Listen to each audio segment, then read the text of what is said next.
അസ്സലാമു അലൈക്കും. Welcome back to ഇസൂസ് ഹോം. എല്ലാവർക്കും സുഖമാണെന്ന് വിശ്വസിക്കുന്നു. അപ്പോൾ ഇന്ന് ഞാൻ വന്നിരിക്കുന്നത് ഒരു ഇഫ്താർ വ്ലോഗായിട്ടാണ്. ഇതിലും ചെറുതായിട്ട് റെസിപ്പീസൊക്കെ ഇൻക്ലൂഡ് ചെയ്തിട്ടുണ്ട്.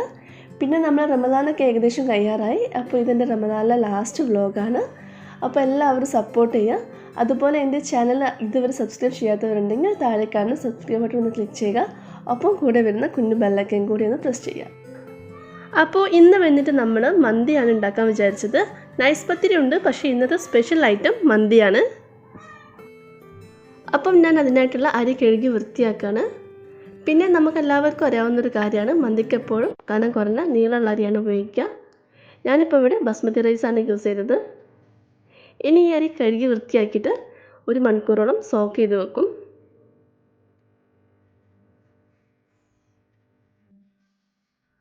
അതുപോലെ ഞാൻ മന്തിക്കുള്ള ചിക്കനും കൂടെ കഴുകി വൃത്തിയാക്കുകയാണ്. പിന്നെ മന്തിക്ക് എപ്പോഴും കുറച്ച് വലിയ പീസ് ചിക്കൻ എടുക്കാൻ ശ്രമിക്കുക.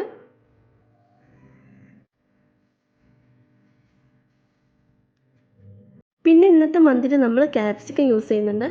പൊതുവെ ആരും മന്തിയിൽ ക്യാപ്സിക്കം യൂസ് ചെയ്യാനുണ്ടാവില്ല, പക്ഷേ ഇന്നൊരു വെറൈറ്റിക്കായിട്ട് ക്യാപ്സിക്കം യൂസ് ചെയ്തിട്ടാണ് മന്തി ഉണ്ടാക്കുന്നത്. അപ്പം അതിനായിട്ട് ചെറിയ ചെറിയ പീസായിട്ട് ക്യാപ്സിക്കം മുറിച്ചെടുക്കുകയാണ്. ഇനി നമ്മൾ മന്തി ഉണ്ടാക്കാൻ ഉദ്ദേശിക്കുന്ന പാത്രത്തിൽ ചിക്കൻ കംപ്ലീറ്റ് ആയിട്ട് നിരത്തി വെക്കുകയാണ്.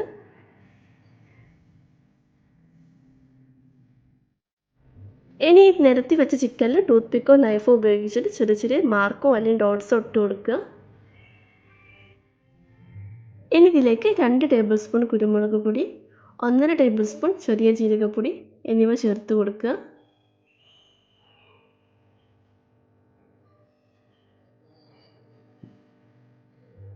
ഇനി ഇതിലേക്ക് ഒരു 3 മാഗി ക്യൂബ് ജസ്റ്റ് ഒന്ന് പൊടിച്ചിട്ട് ഇട്ട് കൊടുക്കുക. പിന്നെ മാഗി ക്യൂബിൽ ആവശ്യത്തിനുള്ള ഉപ്പുണ്ടാവും, അതുകൊണ്ട് നമ്മൾ എക്സ്ട്രാ ഉപ്പൊന്നും ചേർക്കേണ്ട ആവശ്യമില്ല. ഇനി ഇതിലേക്ക് കുറച്ച് ഫുഡ് കളർ ആഡ് ചെയ്യുന്നുണ്ട്.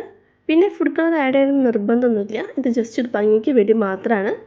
ഇനി ഇതിലേക്ക് ചെറുതായിട്ട് അരിഞ്ഞു വെച്ച 1/2 കപ്പ് മല്ലിയിലയും അതുപോലെ ചെറുതായിട്ട് അരിഞ്ഞു വെച്ച 1.5 കപ്പ് ക്യാപ്സിക്കം കൂടി ചേർത്ത് കൊടുക്കുകയാണ്. അതുപോലെ 1.25 കപ്പ് വെജിറ്റബിൾ ഓയിലും കൂടെ ഒഴിച്ചു കൊടുക്കുകയാണ്. ഏത് വെജിറ്റബിൾ ഓയിലും ഒഴിക്കാം, ഞാനിപ്പോൾ ഇവിടെ സൺഫ്ലവർ ഓയിലാണ് ഉപയോഗിച്ചത്. ഇനി ഇത് കൈ കൊണ്ട് നന്നായിട്ടൊന്ന് മിക്സാക്കി എടുക്കുക.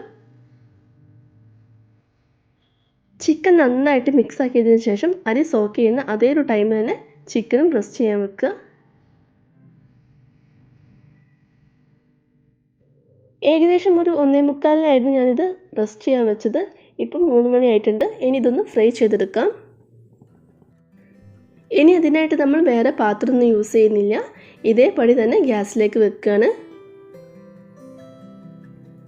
അതുപോലെ എക്സ്ട്രാ ഓയിലും യൂസ് ചെയ്യുന്നില്ല, നേരത്തെ ഒഴിച്ചു കൊടുത്ത 1.25 കപ്പ് ഓയിൽ തന്നെ മതി. ഇനി ഇത് കുറച്ച് നേരം ഒന്ന് അടച്ചു വെച്ച് കുക്ക് ചെയ്തെടുക്കാം. ചിക്കൻ ഒന്ന് ജസ്റ്റ് കുക്കായി വരുന്ന ടൈമിൽ ഇതിലേക്ക് കുറച്ച് കുരുമുളക് ചേർത്ത് കൊടുക്കുകയാണ്. പിന്നെ കുരുമുളക് കടിക്കാനൊന്നും താല്പര്യമില്ലാത്തവർക്ക് വേണമെങ്കിൽ ഈ സ്റ്റെപ്പ് ഒന്ന് സ്കിപ്പ് ചെയ്യാം. അപ്പോൾ ഇതേ ടൈമിൽ അരി തിളപ്പിച്ചുറ്റാനുള്ള വെള്ളം അടുപ്പിൽ വെച്ചിരുന്നു, അത് ജസ്റ്റ് ചൂടായി വന്നിട്ടുണ്ട്. ഇനി ഇതിലേക്ക് ഒരു 4 ഏലക്കായ്, ഗ്രാമ്പൂ, ചെറിയൊരു പീസ് പട്ട എന്നിവ ഇട്ട് കൊടുക്കുകയാണ്. ഒപ്പം 2 ഉണക്കനാരങ്ങയും കൂടെ ഇട്ട് കൊടുക്കുന്നുണ്ട്. പിന്നെ ഇന്ന് വന്നിട്ട് ബീഫ് വരട്ട് ഉണ്ടാക്കാമെന്ന് വിചാരിക്കുന്നുണ്ട്. അപ്പം അതിലേക്കുള്ള ചുവന്നുള്ളിയൊക്കെ തൊലി കളഞ്ഞ് വൃത്തിയാക്കി എടുക്കുകയാണ്.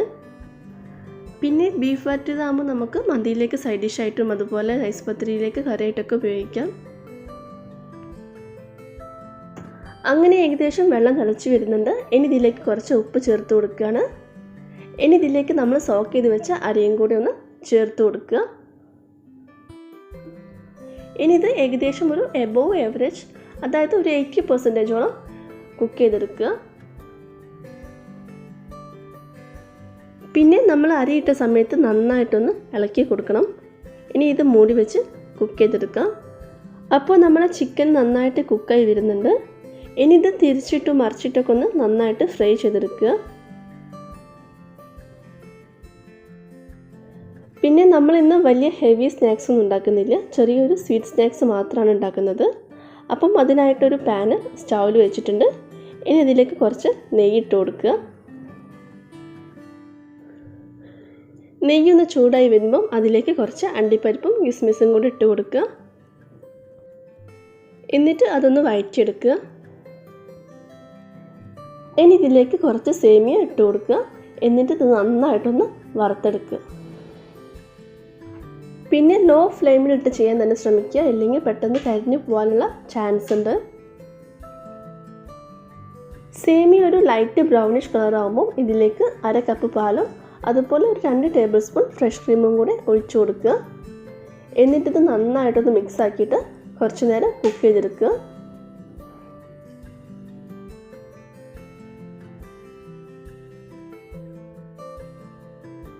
അപ്പോൾ ആ ടൈമിൽ ബീഫിലേക്കുള്ളതൊക്കെ സെറ്റാക്കി ചട്ടിയിലിട്ട് അടുപ്പത്ത് വെച്ചിട്ടുണ്ട്. അപ്പം നമ്മൾ ചിക്കനൊക്കെ നന്നായിട്ട് ഫ്രൈ ആയി വന്നിട്ടുണ്ട്. ഇനി ഈ പാത്രത്തിലേക്ക് തന്നെ തിളപ്പിച്ചൂറ്റിയ അരി ഇട്ട് കൊടുക്കുകയാണ്. പിന്നെ ചോറൊക്കെ സെറ്റാക്കുന്ന ആ ഒരു ചെറിയ പോർഷൻ എടുക്കാൻ വിട്ടുപോയിട്ടുണ്ട്. ഇനി ഇതിന് മുകളിലായിട്ട് നമ്മൾ നേരത്തെ വെള്ളത്തിലിട്ട് തിളപ്പിച്ച ഉണക്കനാരങ്ങയും അതുപോലെ കുറച്ച് പച്ചമുളകും കൂടെ വെച്ച് കൊടുക്കുക. അതുപോലെ കുറച്ച് ഫുഡ് കളറും മഞ്ഞൾപ്പൊടിയും കൂടെ വെള്ളത്തിൽ കലക്കിയിട്ട് ജസ്റ്റ് ഇതിൻ്റെ മേലൊന്ന് സ്പ്രെഡ് ചെയ്ത് കൊടുക്കുക.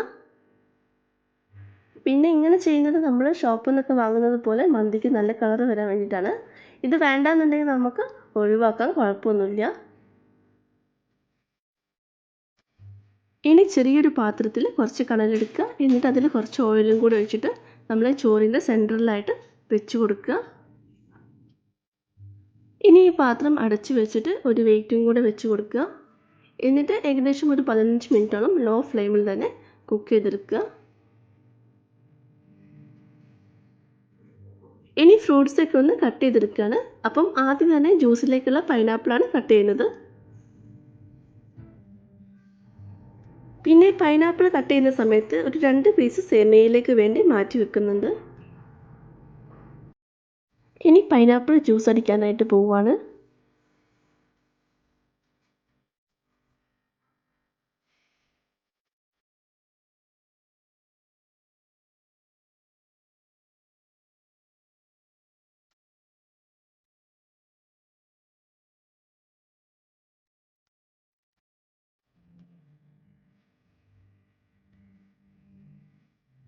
അങ്ങനെ ജ്യൂസൊക്കെ റെഡിയായി. എനിക്ക് തണുക്കാനായിട്ട് ഫ്രിഡ്ജിലേക്ക് വെക്കുകയാണ്. അങ്ങനെ ഈ ടൈം കൊണ്ട് നമ്മൾ സേമിയ റെഡി ആയിട്ടുണ്ട്. പിന്നെ സേമിയയിൽ പഞ്ചസാര ഇടുന്ന വീഡിയോ ഒന്നും ചെയ്തിട്ടില്ല. അതൊക്കെ ഇനി നിങ്ങൾ ഉണ്ടാക്കുമ്പോൾ നിങ്ങളുടെ മധുരത്തിനനുസരിച്ച് ചേർത്താൽ മതി. അതുപോലെ തന്നെ ഇതുണ്ടാക്കുന്ന സമയത്ത് പെട്ടെന്ന് തിക്കാവുകയാണെങ്കിൽ കുറച്ചും കൂടെ പാലും വെള്ളമൊക്കെ ഒഴിച്ചിട്ട് ഒന്ന് ലൂസാക്കി എടുക്കാം. ശരിക്കും പറയാച്ചാൽ നമ്മൾ സാധാരണ സേമിയ ഉറപ്പിക്കുന്ന ആ ഒരു ഫോമിനേക്കാളും ഒന്നും കൂടി ലൂസായിട്ടുള്ളൊരു ഫോമിൽ ചെയ്തെടുത്താൽ മതി. അത്രയേ ഉള്ളൂ, വളരെ സിമ്പിളാണ്. ഇനി ഇതിലേക്ക് കുറച്ച് ബട്ടർ സ്കോച്ച് എസൻസ് ഒഴിച്ച് കൊടുക്കുന്നുണ്ട്. ഇത് ജസ്റ്റ് ഒരു ഫ്ലേവറിനും അതുപോലെ ചെറിയൊരു കളറിനൊക്കെ വേണ്ടിയാണ്. പിന്നെ ഈ എസൻസ് തന്നെ ഉപയോഗിക്കണമെന്നില്ല, നമുക്ക് വേണമെങ്കിൽ ബദാം എസൻസോ അതുപോലെ പിസ്ത എസൻസോ ഒക്കെ വേണമെങ്കിൽ യൂസ് ചെയ്യാം. ഇനി എസൻസ് ഒന്നും യൂസ് ചെയ്തില്ലെങ്കിലും കുഴപ്പമൊന്നുമില്ല. ഇനി സേമിയയിലേക്ക് വേണ്ടി കുറച്ച് ഫ്രൂട്ട്സ് ചെറുതായിട്ട് അരിഞ്ഞെടുക്കുകയാണ്. ഞാനിപ്പോൾ ഇവിടെ യൂസ് ചെയ്യുന്നത് 3 ഫ്രൂട്ട്സാണ്. പൈനാപ്പിളും ചെറിയ പഴവും അതുപോലെ തണ്ണിമത്തനും. നമുക്ക് വേണമെങ്കിൽ ഏത് ഫ്രൂട്ട്സും യൂസ് ചെയ്യാം, കുഴപ്പമൊന്നുമില്ല. പിന്നെ ഇത് സ്നാക്സ് ആയിട്ട് മാത്രമല്ല നല്ലൊരു ഡെസേർട്ടായിട്ടും കൂടെ നമുക്ക് ഉപയോഗിക്കാം. എനിക്ക് തോന്നുന്നു ഇത് സ്നാക്സിനെക്കാട്ടും ബെറ്റർ ഡെസേർട്ടായിട്ടാണെന്ന്. ഞാനിന്ന് മന്തി ആയതുകൊണ്ടാണ് ഇങ്ങനൊരു ഡെസേർട്ട് സ്നാക്സ് തന്നെ ഉണ്ടാക്കാമെന്ന് കരുതിയത്.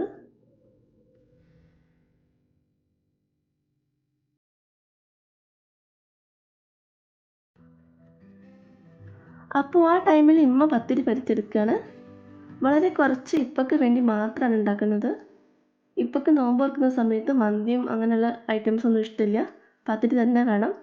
അതുകൊണ്ട് വളരെ കുറച്ച് മാത്രമേ ഉണ്ടാക്കുന്നുള്ളൂ. ഇനി കഴിക്കാനായിട്ടുള്ള ബാക്കിയുള്ള ഫ്രൂട്ട്സൊക്കെ ഒന്ന് മുറിച്ചെടുക്കുകയാണ്.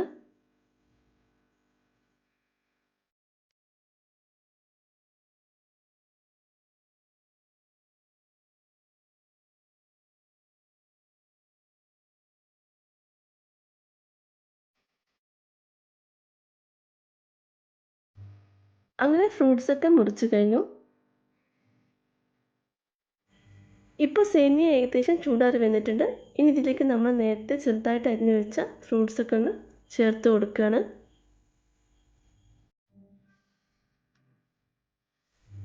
ഇത് നന്നായിട്ട് മിക്സ് ആക്കിയതിന് ശേഷം തണുക്കാനായിട്ട് കുറച്ച് നേരം ഫ്രിഡ്ജിലേക്ക് മാറ്റി വെക്കാം.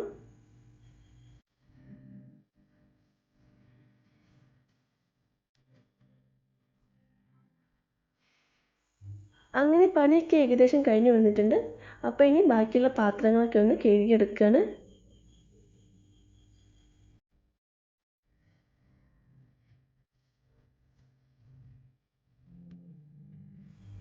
ഇനി എനിക്ക് മെയിനായിട്ട് 2 പണിയാണുള്ളത്. ഒന്ന് മന്തിയിലേക്കുള്ള മയോണൈസ് ഉണ്ടാക്കാനായിട്ടും മറ്റേത് മന്തിയിലേക്കുള്ള തക്കാളി ചട്നി ഉണ്ടാക്കാനായിട്ടും. അപ്പോൾ ആദ്യം തന്നെ മന്തിയിലേക്കുള്ള മയോണൈസ് റെഡിയാക്കുകയാണ്.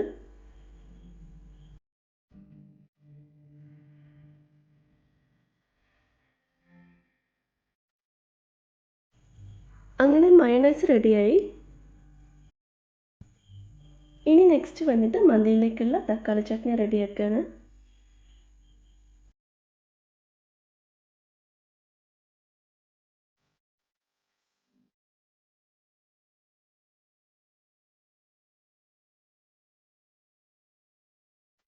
അങ്ങനെ തക്കാളി ചട്നി റെഡിയായി. അപ്പോൾ ഈ ഒരു ടൈമിൽ തന്നെ നമ്മളെ ബീഫ് വരട്ടിയതൊക്കെ റെഡി ആയിട്ടുണ്ട്.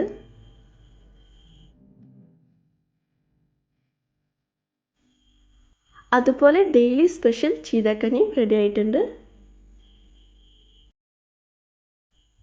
അങ്ങനെ നോമ്പ് തുറക്കാറായി. അപ്പോൾ നമ്മൾ ടേബിളൊക്കെ ഒന്ന് സെറ്റാക്കുകയാണ്.